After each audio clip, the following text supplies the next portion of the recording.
If you want to beat a player that's super consistent, gets every ball back, and uses the slice really well, you have to be able to use your backhand to attack. If you can't do it, you're not going to win as much, and I want to help you with that today.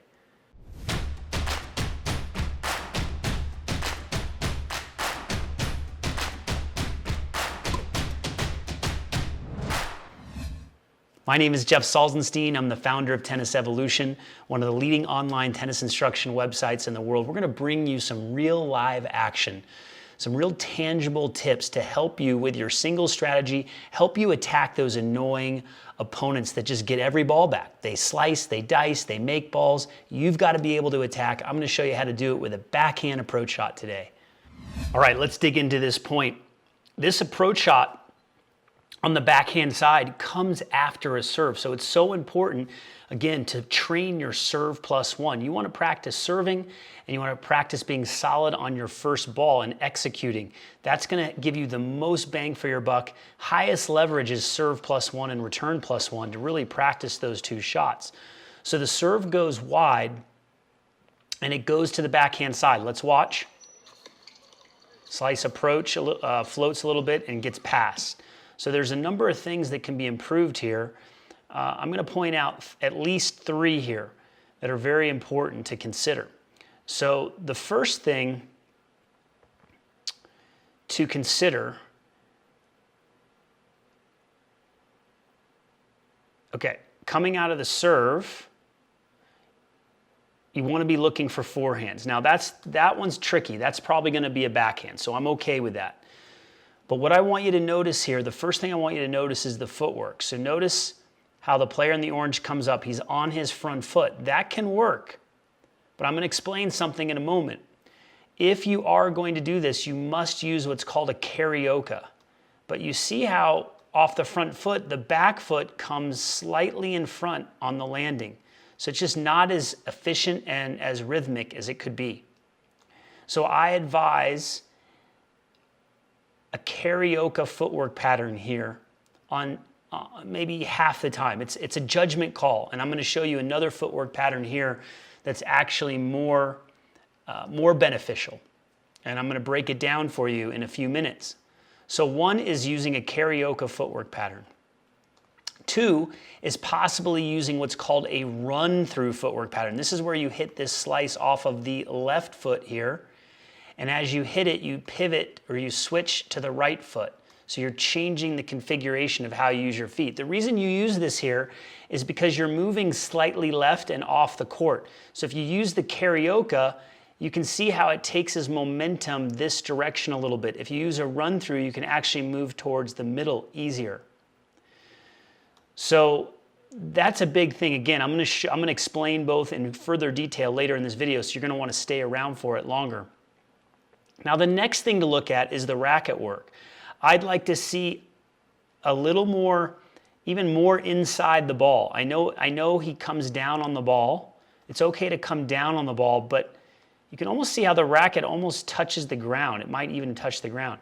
You want to get inside the ball and maybe lengthen the finish a little bit. So we should see a little bit more of a kind of a side spin look to it with the finish.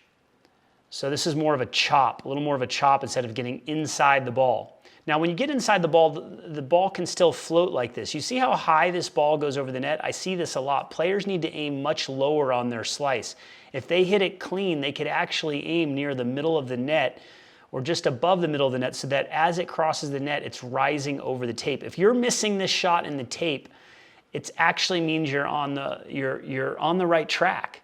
A lot of players float this slice. It gives the opponent too much time to hit the pass, which is what happens here.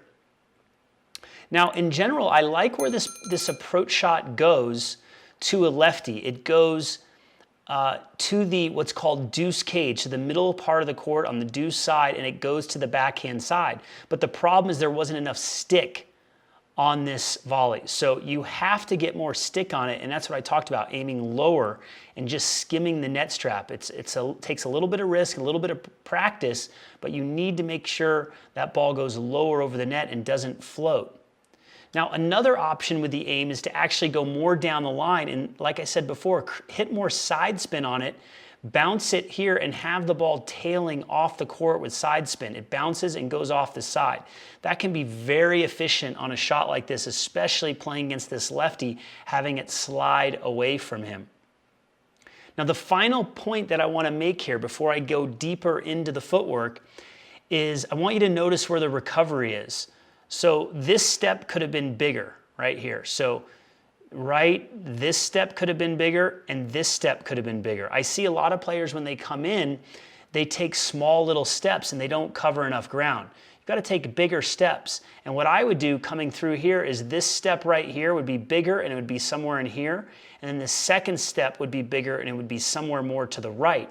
Because you'll see orange player here, when he splits, look where he splits. He actually didn't move. You've got to get this right foot closer to the center strap here. If the ball is hit here, you've got to get your body in front of the ball. He doesn't quite do that. So this is a positioning error after the approach shot. I always tell my players, I want you to go to the spot after you hit the approach. And I felt like he just ran straight ahead. He didn't cut the angle. He's got to move in this direction. That's why the two bigger steps here. Okay, this step could have been bigger, like I said, maybe to about right here, almost like a big lunge step. And then the second step could have been about here, and then you're going to split to the right and land somewhere in here. And you might be able to reach out. So you might be able to, if you're 2 feet over, you might be able to reach out for that ball and make a stab on the play. So these are the types of things that keep players at the 4.0 level, the 4.5 level. When you improve your footwork, when you improve your technique on certain shots, you get a little side spin on that slice. When you improve your aim and you get the ball to go lower over the net and you improve your court positioning after you hit the ball, that's how you improve. You just systematically improve in each of these areas. Now, the problem is a lot of players aren't aware of the 4 things that I just mentioned. I said I was going to talk about 3. I'm already at 4. These are 4 nuances that most players would have no idea how to correct. So with that being said, I actually want to dig in more to the footwork and show you how you can be more efficient when you attack the net. So the first thing I want you to notice is coming up to this ball, notice how I'm going to get on my front foot and notice where the back leg goes. See how it goes behind? It goes behind right there, okay? And notice, look at my racket work. I come more inside the ball. You see the angle of the racket there? This is what I was talking about in the video. Let's watch it from the side. So on the front foot goes behind. Look how I go inside the ball. I create a lot of side spin there. Okay, let's look at another look here. Front foot. And then foot behind, and then way inside the ball. Okay, so that's one option. But like I told you, the way that ball set up, moving a little bit to the left off the court, I would teach my players to use what's called a run through, which I'm going to show you right now. Okay, let's look at the run through here. And again, you're going to see this is a similar ball to the one that was in the video. Now look at where this leg is. It's in front of the right leg. So the left leg is in front, and a lot of players are only comfortable hitting off their front foot on the backhand. So it's important to train yourself to learn how to hit off the outside leg and to move through it. It's a run through because while hitting the ball, the other leg is coming through. So you see it comes through right there. I want you to notice the racket work inside the ball, nice hold of the finish. Now watch the movement after this. So watch the movement, step and split. Now let's watch it here. Coming up, see it's a similar ball. There's the outside leg in front. There's the run through, and then getting over to the spot. I'll show it again. Run through, I'm able to circle around that ball, and then I push back towards the middle. Now it doesn't show the recovery at the end there, okay, but you get the idea. You see how coming up, here are the steps, here's the run through, and look where I end up afterwards. So this is a huge key right here. A huge key to mastering your transition game and your backhand slice is to get this footwork down. along with the technique of getting inside the ball and getting more slice, along with the aim, and along with your positioning afterwards, you're going to be well on your way to beat those guys and those gals that just slice everything back. You're going to have a real understanding. And you know, we have all of this inside the Transition Footwork Secrets. I'll leave a link below. I'll put it on discount for you as well so that you can check it out.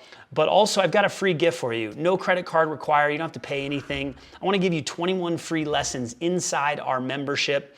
You're going to love this free membership. It's the next step on your journey. I highly recommend you get access to it inside the Tennis Evolution app and in our online platform. It's going to make a world of difference having me as your coach in your pocket. You can take these lessons out on the court with you. I'm here to help you. My name is Jeff Salzenstein, and we'll see you at the next lesson.